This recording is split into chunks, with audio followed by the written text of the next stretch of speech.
Je pense que depuis la visite de Mopa Fatui à Douala, dans le cadre, n'est-ce pas, justement, de la recherche de la pacification, de la paix, de l'harmonisation des rapports entre le patronat et la Direction générale des impôts, on a salué avec à sa juste valeur la rencontre qu'il y a eu entre Célestin Tawamba, président du groupement interpatronal du Cameroun, et l'ancien directeur général des impôts, M.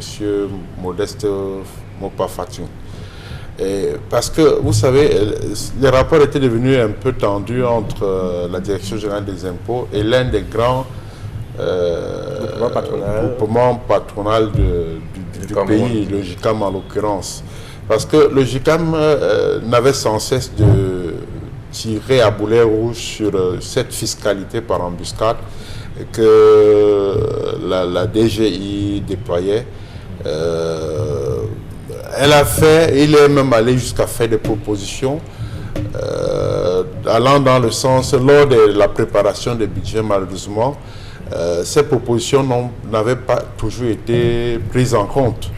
Ce qui faisait hérisser les poils, n'est-ce pas, du patronat, qui espérait à travers la loi, les récentes lois de finances, la prise en compte, n'est-ce pas, de leurs doléances pour pouvoir harmoniser la fiscalité qui était un peu pas trop asphyxiante pour les PME et d'autres opérateurs économiques.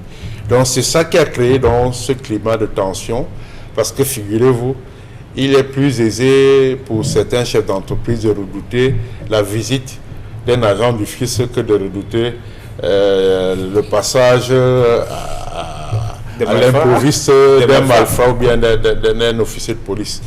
Et donc, sous cet angle, on a bon espoir que Mopa Fatui, avant de partir de la Direction générale des impôts, avait pris l'encre avec le JICAM pour pouvoir harmoniser les vues et surtout mettre sur pied un cadre de travail permettant aux deux institutions d'évoluer désormais main dans la main. Bon, moi je ne veux pas aller jusqu'à lire dans la boule de cristal. Je note simplement pour ma part que ces partis politiques sont toujours dotés des conseillers juridiques. Ils ont de bons avocats et si le dossier est bien ficelé, ça peut attirer l'attention, n'est-ce pas, des membres du Conseil constitutionnel qui ont la responsabilité, n'est-ce pas, d'examiner les recours.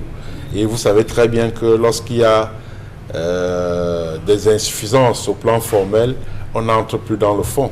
Le recours est frappé du sceau, n'est-ce pas, de l'irrecevabilité.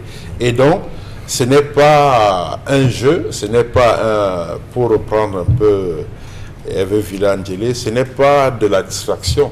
Ça participe, n'est-ce pas, de la démonstration de notre vitalité démocratique.